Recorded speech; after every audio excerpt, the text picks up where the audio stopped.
எனக்கு அருமையான கர்த்தருடைய பிள்ளைகளே, இதற்கு முன்பதாக முதல் எபிசோட்ல ரோமன் கத்தோலிக்க சபையினுடைய ஆரம்பம் என்ன, எப்பொழுது அது ஆரம்பிக்கப்பட்டது, எந்த ராஜாவின் மூலமாக ரோமன் கத்தோலிக்க சபை ஆரம்பிக்கப்பட்டது, எந்த காலகட்டத்தில் அது ஆரம்பிக்கப்பட்டது, அது எப்படி வளர்ந்து வந்தது என்பதை குறித்து முதல் எபிசோட்ல நாம் பார்த்தோம். இப்பொழுது அதனுடைய தொடர்ச்சியாக நாம் பார்க்கிற பொழுது, ஏற்கனவே நான் சொன்னேன் 324 செப்டம்பர் 18 லிசினியஸ், அதாவது கான்ஸ்டன்டைன் லிசினியஸை மேற்கொண்டு சமஸ்த ரோம சாம்ராஜ்யம் ஒன்றாக்கி அதன் மூலமாக கிபி 324-25 ஜூன் 16 முதல் ஆகஸ்ட் 25 வரை முதல் திருச்சபையுடைய கவுன்சில், திருச்சபையுடைய கூடுகை நடந்தது. 318 ஆயர்கள், 1800 ரெப்ரசன்டேட்டிவ்ஸ், இவர்கள் எல்லாம் கூட்டப்பட்டு துருக்கியில் உள்ள நைசையாவில் முதல் கவுன்சில் கூட்டப்பட்டது. இதற்கு இந்த கான்ஸ்டன்டைன் தான் தலைமை தாங்குகிறார். அப்பொழுது போப் என்பது கிடையாது. போப் இருந்தால் போப் தலைமை தாங்குவார். ஆனால் கான்ஸ்டன்டைன் தலைமை தாங்கினான்.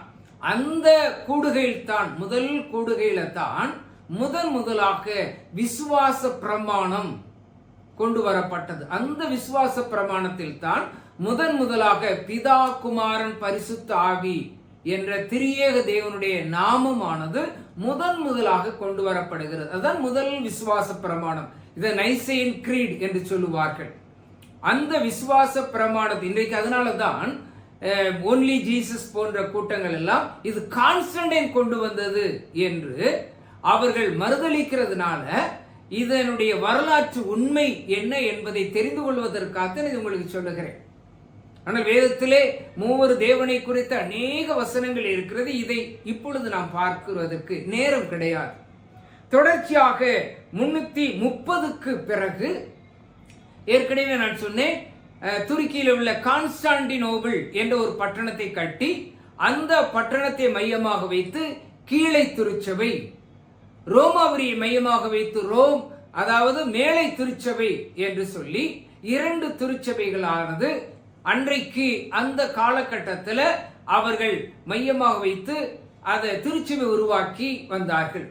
எனக்கு அருமையானவர்களே, அதனுடைய தொடர்ச்சியாக கிபி 337க்கு பிறகு அவன் கடைசியாக மரணத்துக்கு முன்பதாக ஞானஸ்தானம் வாங்கி மரித்ததாக வரலாறு சொல்லுகிறது. போப் என்பது 4ஆம் நூற்றாண்டுல, ஏறத்தால் 4ஆம் நூற்றாண்டுடைய கடைசியில கொண்டு வரப்படுகிறது. ஏனென்றால் அவருடைய மரணத்துக்கு முன்பதாக தன்னுடைய அரசாங்கத்தையும் மதத்தையும் ரோமாபுரியில் இருக்கிற அந்த தலைமை குரு பிஷப் அவங்க கையில ஒப்படைத்து விட்டு அவன் மரிக்கிறான். ஆக இந்த மதத்தினுடைய தலைமைத்துவமும் அரசாங்கமும் இன்றைக்கு ரோமாபுரியில் இருக்கிற அந்த பிஷப் அவர் கையில வருகிறது, தலைமை குரு கையில.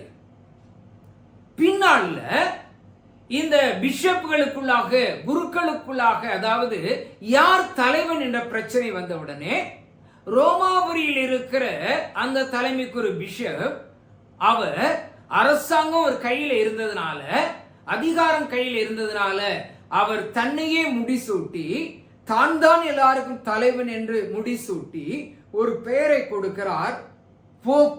அதற்கு அவர் கொடுத்த பெயர் தான் போப்.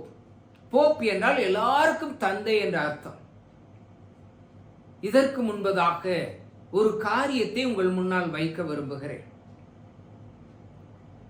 போப் என்று சொல்லுகிற பொழுது இதற்கு முன்பதாக ஒரு வார்த்தை போன்டிஃப் என்ற வார்த்தை இருக்கிறது. அதாவது ரோமன் போன்டிஃப். இன்றைக்கு வர போப் எந்த ஒரு என்சைக்ளிக்கல் லெட்டர்ல சைன் பண்ணாலும், எந்த ஒரு கோப்புல கையெழுத்திட்டாலும், முக்கியமான அபிஷியல் லெட்டராக இருக்குமானால் அந்த லெட்டர்ல அவர் பேரை சைன் பண்ண மாட்டார். ஆனால் கீழே ரோமன் போன்டிஃப் என்றுதான் சைன் பண்ணி அனுப்பப்படுகிறார். இந்த ரோமன் போன்டிஃப் என்றால் என்ன? இந்த போன்டிஃப் ஆனது, ரோமன் போன்டிஃப் என்பது எப்படி வந்தது என்றால், இந்த ரோமன் போன்டிஃபுக்கு மாற்றாக கொடுத்ததுதான் போப். அப்ப இந்த ரோமன் போன்டிஃப் எப்படி வந்தது என்று வரலாற்றை நாம் ஆராய்ந்து பார்க்கிற பொழுது சமஸ்த ஐரோப்பா தேசமும் பாபிலோனிய தேவதை வழிபாட்டில் இருக்கிறது. அந்த பாபிலோனுடைய தேவதைகள் உலகத்தை படைத்தது போல ஒரு சில வரலாறும் இருக்கிறது. அந்த பாபிலோனிய தேவதைகள் 6 நாள் உலகத்தை படைத்தது போல இருக்கிறது, 7ஆம் நாள் ஓய்வெடுத்ததை போல இருக்கிறது. அதனால்தான் நாங்கள் செமினேரியில கற்றுக்கொள்கிற பொழுது எங்களுக்கு கற்றுக் கொடுத்த காரியம் என்னவென்றால், ஆண்டவரெல்லாம் இந்த 6 நாள் உலகத்தை படைக்கவில்லை, இதெல்லாம் அவர் படைக்கவில்லை. ஏனென்றால் பாபிலோனிய தேவதைகள் உலகத்தை படைத்தது போல வரலாறு இருக்கிறது. அதைத்தான் இவர்கள் எடுத்து அப்படியே கப்சாடித்து அவர்கள் பைபிள்ல எழுதிவிட்டார்கள். ஆக ஆண்டவர் இப்படியெல்லாம் படைக்கவில்லை. அதனால்தான் இன்றைக்கு கூட ஒரு சில ஆண்டுகளுக்கு முன்பதாக இப்பொழுது இருக்கிற போப் பிரான்சிஸ் கூட எவல்யூஷனரி தியரி அதுதான் சரி, ஆண்டவர் இப்படியெல்லாம் படைக்கவில்லை என்ற ஒரு சில காரியங்களையும் முன்வைத்ததை உங்கள் மத்தியில் வைக்க விரும்புகிறேன். ஆக இந்த பாபிலோனிய தேவதைகள் அதற்கு அதாவது ரெப்ரசன்டேட்டிவாக, அதற்கு இடையில ஒரு ரெப்ரசன்டேட்டிவாக இருந்தவர் தான் அந்த பாபிலோனுடைய தலைமை பூசாரி. அதாவது தேவதைகளுக்கு இடையிலே அதற்கு பதிலாக பிரதிநிதியாக இருந்தவர் தான் இந்த பாபிலோனிய தலைமை பூசாரி. அந்த பிரதிநிதித்துவத்துக்கு அடையாளமாகத்தான் அவருக்கு ஒரு பதவி கொடுக்கப்பட்டது. அந்த பதவிதான் போன்டிஃப் என்ற பதவி. PONTIFF போன்டிஃப் என்ற பதவி. இது என்ன அர்த்தம் என்றால் பிரதிநிதி என்ற அர்த்தம். அதாவது கடவுளுடைய பிரதிநிதி. அந்த பூசாரி அந்த தேவதைகளுக்கு பிரதிநிதியாக இருக்கிறான் என்ற அர்த்தத்தில் தான் அது ஒரு மிகப்பெரிய பதவியாக இருக்கிறது. இந்த பதவியை முதல் நூற்றாண்டுல அந்த பூசாரி தலைமை பூசாரி சாகிற பொழுது அதை ரோம ராஜாக்களுக்கு தாரை வார்த்து விட்டு அவன் மரிக்கிறான். ஆக அந்த போன்டிஃப் என்ற பதவி ரோம ராஜாக்களுக்கு வருகிறது. கான்ஸ்டன்டைன் இத்தாலியை பிடிக்கிற பொழுது அந்த பதவியானது கான்ஸ்டன்டைனுக்கு வந்து விடுகிறது. அந்த கான்ஸ்டன்டைன் தன்னுடைய மதத்தையும் அரசாங்கத்தையும் ரோமாபுரியில் இருக்கிற அந்த பிஷப் தலைமை குரு கையில் ஒப்படைக்கிற பொழுது அந்த பதவி இப்பொழுது அங்க இருக்கிற தலைமை குரு பிஷப் கையில வருகிறது.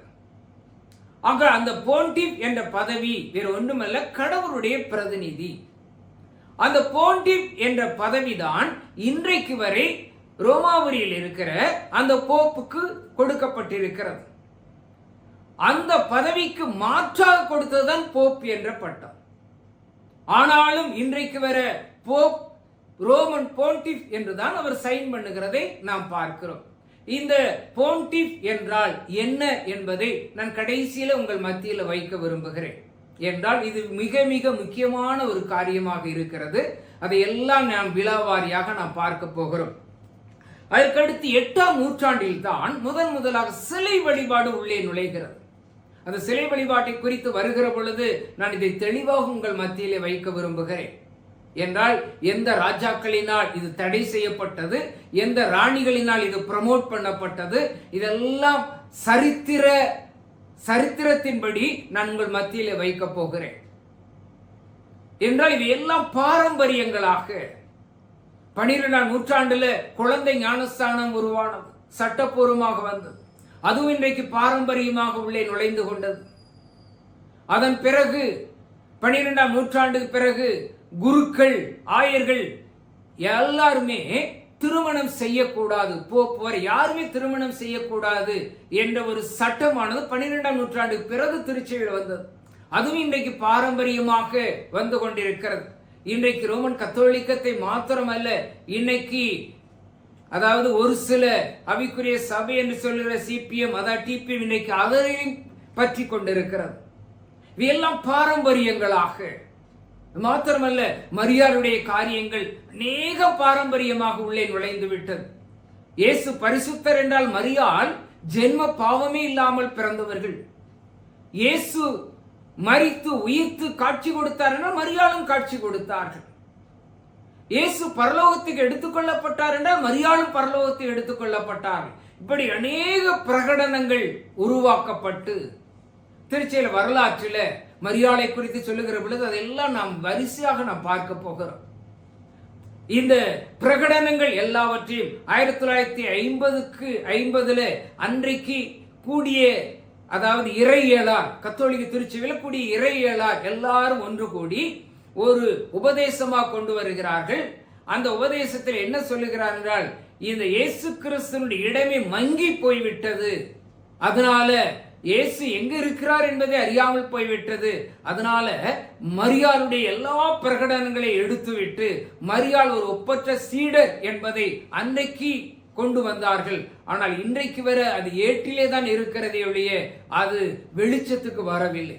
இப்படி அநேக பாரம்பரியங்கள், உதாரணமாக சொல்லுகிறேன், ஒருவர் ஒரு பூஜை செய்கிற பொழுது அந்த பூஜைக்கு இடையூறாக ஒரு பூனை, அவர் வளர்த்த பூனையானது இடையூறு செய்ததுனால அந்த பூனையை அவர் கட்டி வைத்து விட்டு பூஜை செய்வார்.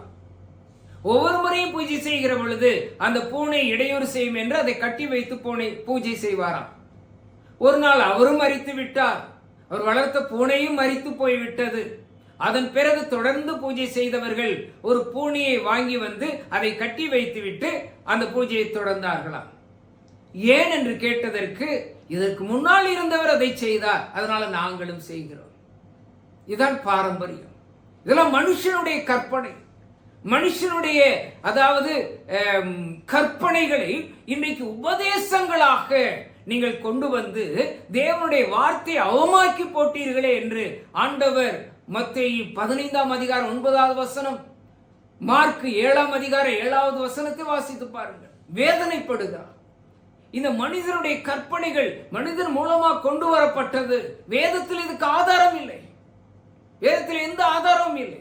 அப்படியானால் எப்படி இந்த பாரம்பரியங்கள் எல்லாம் உள்ளே நுழைந்து இன்றைக்கு பாரம்பரியங்கள் முக்கியமாகி தேவனுடைய வார்த்தை பின்னுக்கு தள்ளப்பட்டு விட்டது? ஆக தேவனுடைய வார்த்தை முக்கியம். அந்த வார்த்தையின்படி நாம் நடக்க வேண்டும் என்பதைத்தான் ஆண்டவர் விரும்புகிறார். ஏனென்றால் 12ஆம் நூற்றாண்டு வரை இந்த வேதம் எல்லார் கையிலே இல்லை, உங்க கையில இல்லை, என் கையில இல்லை. 12ஆம் நூற்றாண்டு வரை இந்த வேதம் மொழிபெயர்க்கப்படல, பிரிண்ட் பண்ணப்படல. 12ஆம் நூற்றாண்டுக்கு பிறகு ஆண்டவர் அநேக குருக்களை எழுப்பினார். இந்த ரோமன் கத்தோலிக்கத்தில் இந்த குருக்கள் எழுப்பப்பட்டார்கள். ஜான் ஹஸ், நீங்க பாத்தீங்கன்னா இப்பொழுது அண்மையில அந்த வீடியோக்களை எல்லாம் பார்த்திருப்பீர்கள். ஜான் ஹஸ் கத்தோலிக்க திருச்சபையினால உயிரோடு எரித்து கொலை செய்யப்படுகிற சம்பவம் அநேக வீடியோக்கள்ல வந்தது. ஜான் விக்லிப், கால்வின், ஸ்விங்லி, இப்படி அநேக குருக்கள் எழுப்பினார்கள். கடைசியாக அவருடைய வழியிலே வந்தவர் தான் மார்ட்டின் லூத்தர். இது 15ஆம் நூற்றாண்டு, 16வது நூற்றாண்டுல. ஆக இந்த காலகட்டத்தில் நல்லா கவனியுங்கள், வேதம் மொழிபெயர்க்கப்படுகிறது, வேதம் பிரிண்ட் பண்ணப்படுகிறது. அப்படி மொழிபெயர்த்து பிரிண்ட் பண்ண அநேகர் கொலை செய்யப்பட்டார். ரோமன் கத்தோலிக்க குருக்கள் மூலமாக, போப் மூலமாக கொலை செய்யப்படுகிறார்கள்.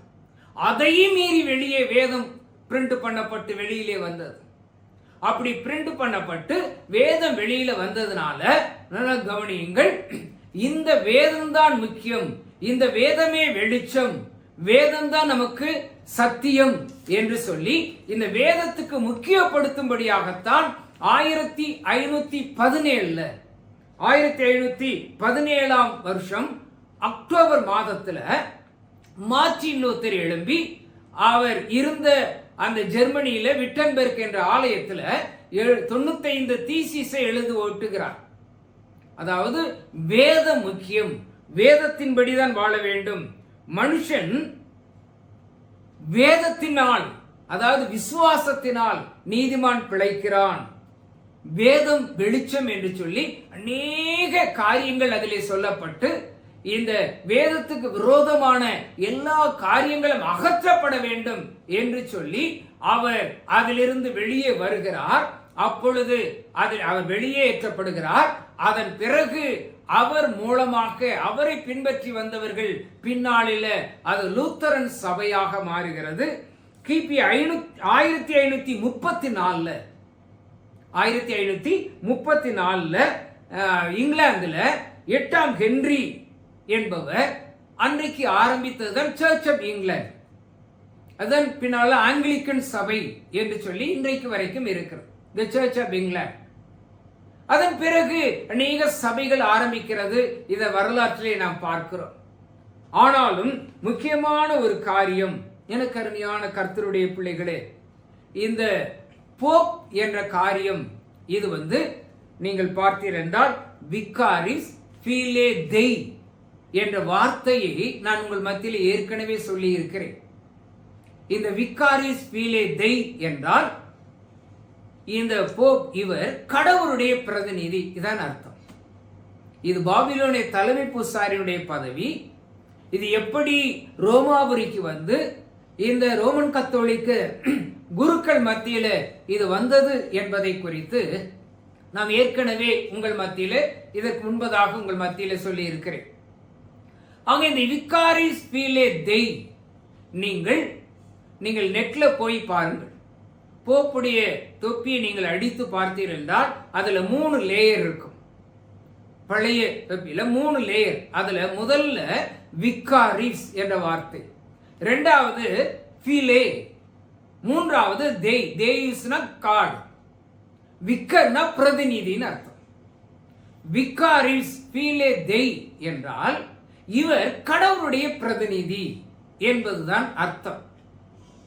இந்த வார்த்தை திருச்சியின் வரலாற்றில் அநேக இடங்கள்ல நாம் இதை சுட்டி காண்பிக்கப்படுகிறதை நாம் பார்க்கிறோம். நீங்கள் பார்த்தீங்கன்னா முதலாக இவர் கிறிஸ்துவனுடைய பிரதிநிதி, substitute of Christ, bishop of Rome, successor of Peter, இப்படி அநேக காரியங்கள் இதெல்லாம் ரோமன் சினாட் அதன் மூலமாக ஏறத்தாழ பின்னாளிலே ஏறத்தாழ கிபி 495 ரோமன் சினாடுல 495 தான் இது முதலாக கொண்டு வரப்படுகிறது. கிபி 1054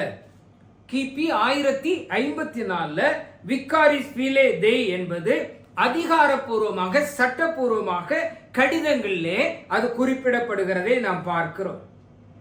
அதாவது இது என்ன சொல்லுகிறார் என்றால், இந்த போப் லியோ, அதாவது 4வது லியோ 1054 என்ன சொல்லுகிறார் என்றால், the holy see pope possessed both an earthly and a heavenly imperium.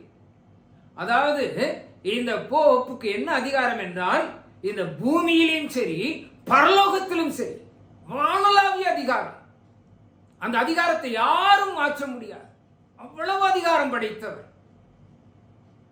பின்பு போப் 3ஆம் யூஜின் காலத்துல 1145 இருந்து 1153 வரை அவர் இருந்தார்.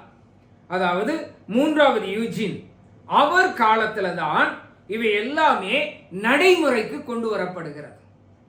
அதன் பிறகு நீங்கள் பார்த்தீங்கன்னா 3வது இன்னசென்ட், அதாவது 3வது போப் 3வது இன்னசென்ட் 1198 இருந்து 1246 வரை அவர் இருந்திருக்கிறார். அந்த 3ஆம் இன்னசென்ட் என்ன சொல்லுகிறார் என்றால், the pope is the vicar of Christ, அதாவது கிறிஸ்துவின் பிரதிநிதியாக இருக்கிறார். pope act with not only human power but also with divine power and authority. அதாவது இந்த மனித அதிகாரம் மாத்திரமல்ல, அவருக்கு பரலோக அதிகாரம், அதாவது தெய்வீக அதிகாரம், எல்லா அதிகாரமும் அவருக்கு உண்டு, எதை வேணுமாலும் செய்ய முடியும். அதன் பிறகு போப் 8வது போனிபாஸ் 1294 இருந்து 8வது போனிபாஸ் ஏறத்தாழ நீங்க பார்த்தீங்கன்னா ஜான் 22, அதாவது 22வது ஜான் போப் வர இதெல்லாம் சீர்திருத்த காலங்கள். அந்த சீர்திருத்த காலங்கள்ல அவர்கள் என்ன சொல்லுகிறார் என்றால், போப் வானளாவ அதிகாரம், அவர் என்ன சொன்னாலும் என்ன செய்தாலும் அதை யாரும் மாற்ற முடியாது. இப்படிப்பட்ட காரியங்கள் கொண்டு வரப்படுகிறது. 1517 இந்த சீர்திருத்த காலத்தின் முதல் சீர்திருத்தவாதியாக இருந்த மார்ட்டின் லூத்தர், அதை குறித்து நாம் ஏற்கனவே பார்த்தோம். அதாவது அந்த நாட்கள்ல அவர்கள் என்ன சொன்னார்கள் என்றால், அந்த சீர்திருத்த காலம் வர என்ன சொல்றார்கள், அதாவது போப்பனுடைய his judgment is the judgment of God. அதாவது போப் யாரை எதை ஜட்ஜ் பண்ணாலும் அது ஆண்டவரை ஜட்ஜ் பண்றதுக்கு அர்த்தம். அதனாலதான் அதன் பிறகு பார்த்தீங்கன்னா போப்புக்கு இன்ஃபாலிபிலிட்டி, அதாவது வலுவா வரம், வானளாவிய அதிகாரம், இதெல்லாம் பின்னால கொடுக்கப்படுகிறதை நாம் பின்னால பார்ப்போம். எப்படி முதல் வத்திக்கான் சங்கத்திலேயே இந்த இன்ஃபாலிபிலிட்டி, வலுவா வரம் கொடுக்கப்பட்டது. அதே போல his power of granting indulgences, அதாவது பாவ மன்னிப்பு, அதாவது அவருக்கு எல்லா அதிகாரம் இருக்கு பாவ மன்னிப்பை கொடுப்பதற்கு. அதனாலதான் பின்னால பாத்தீங்கன்னா 1510 கிபி 1510 முதலாக ரோமாபுரியில் இருக்கிற அந்த தேவாலயம் பீட்டர்ஸ் பசிலிக்கா கட்டுவதற்கு பணம் தேவைப்பட்டதுனால முதலாக பாவ மன்னிப்பு சீட்டு என்று ஒன்றை கொண்டு வந்தார்கள் கிபி 1510. அந்த பாவ மன்னிப்பு சீட்டின்படி ஒவ்வொரு சபையிலும் ஒவ்வொரு இடங்களிலும் அந்த ஃபார்ம் வைப்பார்கள். அந்த ஃபார்மை நம்ம எடுத்து என்னென்ன பாவம் செய்தோமோ அதை டிக் பண்ணி அதற்கு ஒவ்வொன்றுக்கும் ஒரு தொகை இருக்கிறது. எவ்வளவு தொகையோ அதை கட்டிவிட்டால் பாவம் மன்னிக்கப்படும். இதான் பாவ மன்னிப்பு சீட். இதை அநேகர் எதிர்த்தார்கள், மார்ட்டின் லூத்தர் உட்பட. அப்படி எதிர்ப்பின் மத்தியில 1562 அதை கைவிட்டார்கள். இப்படி அநேக காரியங்கள் பாரம்பரியமாக உள்ளே நுழைகிறதை நாம் பார்க்கிறோம். அதனாலதான் அந்த நாட்கள்ல, அதாவது எந்த அளவுக்கு என்றால் பாவ மன்னிப்பு அவருக்கு எந்த அதிகாரம் உள்ளது என்றால், அவர் அதிகாரத்தின் மூலமாக உத்தரிக்கிற ஸ்தலம் என்றால் என்ன, அது எப்பொழுது வந்தது, அதை குறித்து நாம் பின்னால பார்க்க போகிறோம். ஏன்னா 1439 முதல்ல உத்தரிக்க ஸ்தலம் வந்தது. ஆனால் இங்கே சொல்லுகிறார்கள், உத்தரிக்க ஸ்தலத்தில் இருக்கிறவர்களுடைய பாவத்தை மன்னிச்சா உத்தரிக்கிற ஸ்தலத்தையே காலி பண்ணி கொண்டு போயிடுவாரு, அவ்வளவு அதிகாரம் அவருக்கு இருக்கிறது என்று அந்த காலகட்டத்தில் சொல்லப்பட்டது. அதன் பிறகு ஏறத்தாழ 1438 1445 வரை அன்றைக்கு இருந்த போப் 4வது யூஜேனியஸ் அன்றைக்கு ஒரு வெளியீட்டை சொல்லுகிறார். என்னன்னா எக்யூமெனிக்கல் கவுன்சில் ஆஃப் பிளாரன்ஸ் என்ற வெளியீடு கொண்டு வரப்படுகிறது. அந்த வெளியீட்டுல என்ன சொல்லுகிறார் என்றால், Christians are more numerous than the Jewish people. Christians, அதாவது யூதர்களை விட இவர்கள் மேம்பட்டவர்கள். Church is holier than the synagogue. யூதர்களுடைய அந்த சினகாக், அவருடைய வழிபாட்டு தலம், அதைவிட சபை மிக உயர்ந்தது, பரிசுத்தம் உள்ளது. Pope superior in authority even to Moses. அதாவது போப்புக்கு எந்த அளவுக்கு அதிகாரம் இருக்கிறது என்றால், மோசை விட மிகப்பெரிய அதிகாரம். ஏனென்றால் போப் 4வது யூஜேனியஸ் அவருடைய வெளியீட்டில் சொல்லப்பட்ட காரியங்களை தான் உங்கள் முன்னால் வைக்க விரும்புகிறேன். அதற்கு அடுத்து 2ஆம் வத்திக்கான் சங்கம் 1962 64 வரை நடந்தது. அந்த 2ஆம் வத்திக்கான் சங்கத்துல பார்த்தீங்கன்னா லூமென் ஜென்சியம் என்ற ஏட்டுல 27வது நம்பர்ல என்ன சொல்லுகிறார் என்றால், pope vicars and legates of Christ. Pope இயேசு கிறிஸ்துவினுடைய பிரதிநிதியாக, அவருடைய தொடர்பாக வழியாக வந்தவர் தான் போப். இரண்டாவது பார்த்தீங்கன்னா bishop vicars of Christ for local churches. ஆயர்கள் எல்லாம் இயேசு கிறிஸ்துவின் பிரதிநிதியாக ஒவ்வொரு தல சபைகளிலும் இருக்கிறார்கள். பேதுருவின் 3 பேதுரு என் ஆடுகளை மேய்ப்பாயாக என்று யோவான் 21:15-17 சொல்லப்பட்டது. அதனால அப்பொழுதுதான் பேதுருவுடைய திறவுகள் கொடுக்கப்படுகிறது. ஆக பரலோகத்தில் பூலோகத்தில் கட்டப்பட்டதாக இருக்கும். இதை குறித்து நான் பின்னால் நிச்சயமாக தெளிவாக உங்கள் மத்தியில் வைக்க விரும்புகிறேன். இந்த வசனத்தின் மூலமாக பாவ சங்கீர்த்தனம் வந்தது. பாவ மன்னிப்பு சீட்டு எடுக்கப்பட்டு பாரம்பரியமா பாவ சங்கீர்த்தனம் வருகிறது. உண்மையிலே யாருக்கு அதிகாரம், யார் பாவத்தை மன்னிக்க முடியும், இதையெல்லாம் நாம் பின்னால பார்க்க போகிறோம். இப்படி அநேக காரியங்கள் திருச்சபையிலாக, அதாவது கத்தோலிக திருச்சபைக்கு அநேக அதிகாரங்களும் அநேக முக்கியத்துவம் கொடுக்கப்பட்டு வந்தது. எனக்கு அருமையான கர்த்தருடைய பிள்ளைகளே, 2ஆம் வத்திக்கான் சங்கத்துக்கு பிறகு, இந்த 2ஆம் வத்திக்கான் சங்கத்துக்கு பிறகு போப் 6வது சின்னப்பர் பால் தி 6 தனது அதிகாரப்பூர்வமான ஏடு, அதாவது பேப்பல் புல்ஸ் என்ற அந்த ஏட்டுல முதலாக அந்த ஏட்டுல அவரும் இதை உறுதிப்படுத்துகிறார். அதாவது விக்காரிஸ் வீலே தேய் என்ற வார்த்தையை அவர் உறுதிப்படுத்துவதை நாம் பார்க்கிறோம். அந்த வார்த்தையை அவர் அந்த ஏட்டில் 2 முறை பயன்படுத்துகிறார். அதற்கு மாறாக இன்னொன்று அந்த வார்த்தையானது விகாரிஸ் பீலேதே என்ற வார்த்தையானது நீங்கள் பார்த்தீர்கள் என்றால் கிரீக்கில் லேட்டைனோஸ் என்ற வார்த்தை பயன்படுத்தப்பட்டிருக்கும். கிரீக்கில் இது கிரீக்கில் லேட்டினோஸ் என்ற வார்த்தை 14ஆம் நூற்றாண்டுல நீங்க பார்த்தீங்கன்னா, அதாவது ஃபாலோவர் விக்லிப் அவர் சொல்லாரு, இது லத்தீன்ல டக்ஸ் கிளரி என்ற வார்த்தை பயன்படுத்தப்படுது. இது எபிரேயத்துல நீங்க பாத்தீங்கன்னா ரோமித், அதாவது இந்த ரோமன் கிங்டம், ரோமிதி தி ரோமன் மேன், ரோமிதி தி ரோமன் கிங்டம் தி ரோமன் மேன் என்று பயன்படுத்தப்படுகிறது. அதாவது எபிரேயத்துல, கிரீக்ல லேட்டினோஸ், எபிரேயத்துல ரோமிதி. நீங்க பாத்தீங்கன்னா இது லத்தீன்ல பாத்தீங்கன்னா விகாரிஸ் பீலேதே லத்தீன்ல. இது மூன்றுமே ஒரே பதத்தை, அதாவது இந்த ரோமாபுரியில் இருக்க இந்த போப்புக்குள்ள அந்த வானளாவிய அதிகாரம், அவர் தேவனுடைய பிரதிநிதி என்பதைத்தான் காட்டுகிறது. இந்த 3 காரியங்களிலும் நீங்கள் பார்த்தீர்கள் என்றால் இந்த மூன்றுமே எபிரேயமாக இருக்கட்டும், அது கிரேக்க வார்த்தையாக இருக்கட்டும், எல்லாமே நீங்கள் நியூமராலஜி படி ஒவ்வொன்றுக்கும் ஒரு நம்பர் இருக்கிறது. அந்த நம்பர் படி நீங்க போட்டு பார்த்தீங்கன்னா அது சரியாக 666 என்ற அந்த இலக்கமானது வருகிறது. உங்கள் முன்னால் ஒரு சில காரியங்களை நான் முன்னால் வைக்க விரும்புகிறேன். முதலாவதாக விகாரிஸ் பீலேதே என்ற வார்த்தை, அதை நீங்கள் பார்க்க முடியும். இப்பொழுது அந்த வார்த்தையானது விகாரிஸ் வி என்றால் நீங்கள் ரோமன் லெட்டர்ல நாம போடுவோம். அதாவது 1ஆம் கிளாஸுக்கு 1 ஐ, 2ஆம் கிளாஸுக்கு 2 ஐ போட்டா அது 2, வி போட்டா அது ரோமன் லெட்டர் 5, எல் போட்டா 50, எக்ஸ் 10, சினா 100, டினா 500. நீங்க பாத்தீங்கன்னா நீங்க அந்த அதாவது ஒரு சில வார்த்தைக்கு நம்பர் கிடையாது எழுத்துகளுக்கு.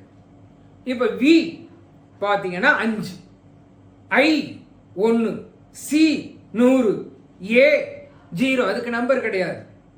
ஆர் நம்பர் கிடையாது. திரும்ப ஐ 1, வி 5, எஸ் அதுக்கு நம்பர் கிடையாது, எஃப்க்கு நம்பர் கிடையாது, ஐ 1, எல் 50, ஈக்கு நம்பர் இல்லை, ஐ 1, ஐ 1, கடைசியாக டி 500, ஈக்கு நம்பர் இல்லை, ஐனா 1. நீங்கள் மொத்தத்தை கூட்டி பாருங்கள், 666 வரும். இது விகாரிஸ் பீலேதே. இதுதான் போன்டிஃப் என்ற வார்த்தையாக அது போப்புடைய தொப்பியில் எழுதப்பட்டது. விகாரிஸ் பீலேதே அந்த வார்த்தை. இது கிரேக்கத்தில் லேட்டினோஸ் என்று வருகிற பொழுது அதுக்கு கிரேக்க வார்த்தைக்கு வேறு நம்பர். நீங்கள் லேட்டினோஸ் என்றால் எல் முதல்ல 30, ஏக்கு 1, டிக்கு 300, இ 5, ஐ 10, என் 50, ஓ 70, எஸ் 200. லேட்டினோஸ் என்ற வார்த்தையை நீங்கள் மொத்தமா பார்த்தீங்கன்னா 666 வரும்.